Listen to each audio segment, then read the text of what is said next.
La agencia de calificación más importante del mundo, Standard & Poor's, ha mejorado las perspectivas de rating crediticio de Guatemala. ¿Qué hay detrás de esta decisión? Venga, vamos a verlo.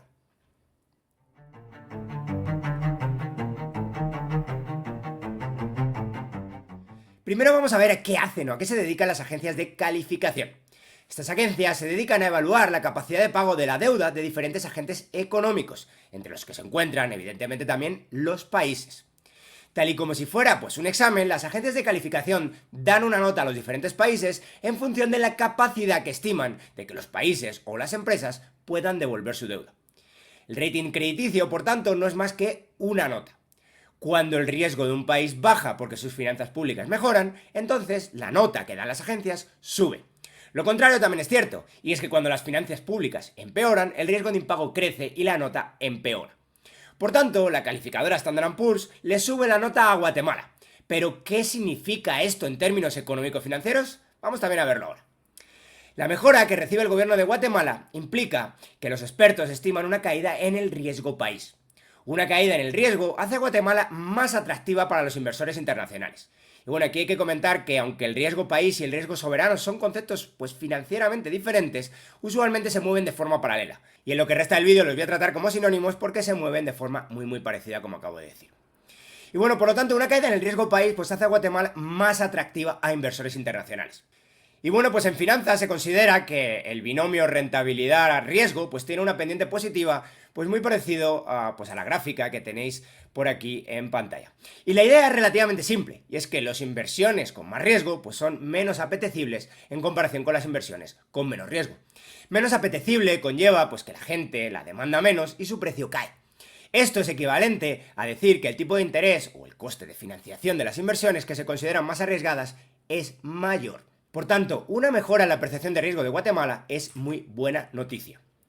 El tipo de interés al final que se pueden financiar las empresas y el propio Estado cae cuando el riesgo país también lo hace.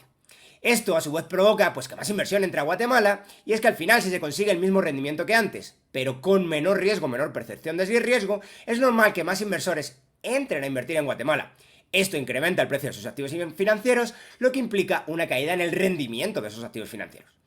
Por tanto, la atracción de inversión derivada de la caída del riesgo país potencialmente podría generar mejoras a largo plazo en el bienestar de la población. Y aquí es donde las finanzas y la economía se dan la mano. Si el riesgo país baja, más inversión privada entra, y si más inversión privada entra, mejora la relación capital-trabajo, se explotan nuevas áreas productivas y se generan puestos de trabajo nuevos y mejor pagados en la economía. Y esto es cierto siempre y cuando pues, no sea el Estado el que pues, acapare la mayor parte de ese crédito. Tiene que ser también crédito o inversiones privadas. Pero en general, por tanto, la mejora del rating crediticio de Guatemala es una fantástica noticia para la economía chapina. Y bueno, dice el dicho popular que el fracaso es huérfano y el éxito pues tiene muchos padres. Como la mejora del rating crediticio de Guatemala se puede considerar pues todo un éxito, todo el mundo lo celebra. Por ejemplo, tenemos aquí pues, comunicados del Vanguard, donde pues, se congratula de que nos han cambiado la calificación de riesgo crediticio para Guatemala a BB positivo, reconociendo la solidez económica y la resiliencia del país. Aquí también el Ministerio de Finanzas Públicas pues, dice que mejoró la calificación de riesgo crediticio para Guatemala de BB estable a BB positiva, lo que refleja estabilidad económica y resiliencia en el país. Por lo tanto, pues bueno, pues tiene sentido en general pues que se saque pecho. Vamos a ver también pues que destacados activistas bastante cercanos al gobierno, que o bien ya forman parte de él o que están esperando por supuesto, también sacan pecho por la supuesta gestión maravillosa del gobierno de Guatemala para mejorar el riesgo país. Por supuesto, todos estos comentaristas que argumentan el buen desempeño del gobierno de Guatemala no eran tan optimistas cuando hace un año también hubo una mejora en la nota de las agencias de calificación para Guatemala. En aquel momento hubo dos calificadoras, Fitch, que tenéis aquí, y Standard & Poor's, que tenéis aquí, que mejoraron la calificación de Guatemala. Una su perspectiva y otra ya la calificación per se. En abril de 2024 solo ha mejorado la perspectiva de una de las agencias, pero parece que ahora todo es júbilo cuando antes todo eran críticas. Al final es lo que tiene el juego político y las ansias de poder, que no te dejan mucho pues ser imparcial. Pero mirad esta gráfica que tengo aquí, y esta gráfica creo que es la importante. Esta gráfica se puede sacar del monitor de indicadores de UFM Market Trends, que os voy a dejar en la descripción por si queréis echarle un vistazo, donde está prácticamente resumida toda la macroeconomía de Guatemala. En 2017, Standard & Poor's bajó la perspectiva de la calificación crediticia a Guatemala. En 2017, como podéis ver por aquí, pues el déficit fiscal empieza a crecer en Guatemala y lo sigue haciendo durante todo el gobierno o el restante periodo de gobierno de Jimmy Morales. Más tarde, pues a finales de 2020, Moody's, que es otra calificadora de riesgos, le bajó la perspectiva a Guatemala. No os tengo que convencer de que algo raro andaba pasando a las finanzas públicas de Guatemala en 2020, como veis aquí destacado en esta gráfica. Por lo que la mala nota o la mala perspectiva estaba más que justificada. Los años siguientes han visto pues como el déficit del gobierno de Yamatei han sido de los más bajos de los últimos años de Guatemala, motivo por el cual pues Standard & Poor's sube la perspectiva de Guatemala en 2022 y sube la calificación en 2023, como acabamos de ver. Curiosamente, en 2024 la expectativa, si no hay ampliaciones presupuestarias, es de que el déficit y la deuda también se sigan conteniendo. Pero esto no ocurre porque Semilla no quiera gastar, sino porque no puede. El presupuesto de 2024 no fue aprobado y por tanto se extendieron los presupuestos de 2023, lo que implica que aunque quieran gastar más, pues no pueden hacerlo. Cuidado, porque la mejora de la perspectiva de las calificadoras de Guatemala puede ser precisamente por el bloqueo del Congreso que evita que el partido de gobierno gaste más. También se le olvida a los comentaristas afines al gobierno de Semilla que en la actual revisión de la nota de Guatemala el comentario que más se repite es el de que Guatemala mantiene una buena nota por una historia reciente de políticas monetarias prudentes.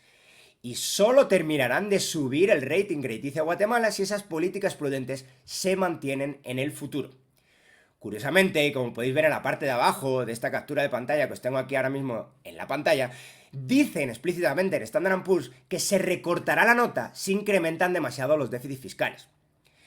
Por tanto, y a pesar del triunfalismo del gobierno y de sus minions en redes sociales, pues Standard & Poor's mejora la nota de Guatemala por su pasado y no tanto por su presente.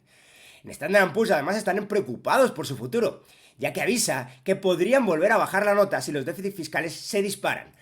Cosa, pues que curiosamente el propio gobierno de Guatemala están intentando hacer ampliaciones presupuestarias que al menos de momento no están pasando en el Congreso.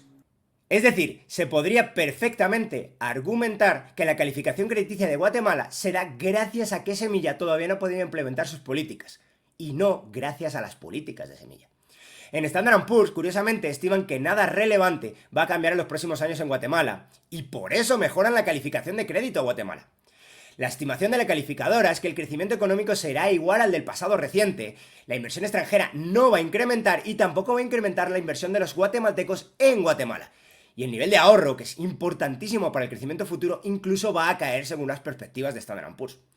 Solo estiman que tanto el ingreso como el gasto del gobierno de Guatemala van a incrementar, y van a incrementar más o menos en la medida en que venían incrementando en el pasado. También estiman que habrá un incremento del gasto en infraestructura y que eso podría incrementar la cifra de crecimiento económico, pero una vez más ven el peligro de desajuste en finanzas públicas, y ni siquiera en el escenario base, este incremento de gasto en infraestructura creen que vaya a provocar un repunte en el crecimiento económico, o al menos no en comparación con el pasado reciente de Guatemala. Por tanto, pues Standard & Poor's mejora la nota de riesgo de Guatemala porque son optimistas con el futuro de Guatemala. Pero son optimistas de una manera que no cuadra con la narrativa oficial del partido de gobierno Semilla. En las calificadoras de riesgo no son optimistas porque crean que Semilla va a ser capaz de hacer cambios, sino que son optimistas porque creen que no van a poder cambiar nada. Pero las calificadoras avisan, si los déficits se disparan, como precisamente quiere hacer Semilla, aunque no puede todavía, bajaremos la calificación crediticia a Guatemala. Y por supuesto, si este es su escenario, pues yo también soy muy optimista con este escenario y con el futuro de Guatemala. Veremos, eso sí, si el resto de poderes del Estado aguantan la ofensiva de Semilla o se pliegan y rinden pleitesía al Poder Ejecutivo. Y bueno, hasta aquí llega el vídeo de hoy, dale like si te ha gustado, suscríbete al canal si quieres ver más contenido similar a este y te dejo en el primer comentario mi cuenta de Patreon por si quieres colaborar conmigo. Nos vemos en el siguiente vídeo.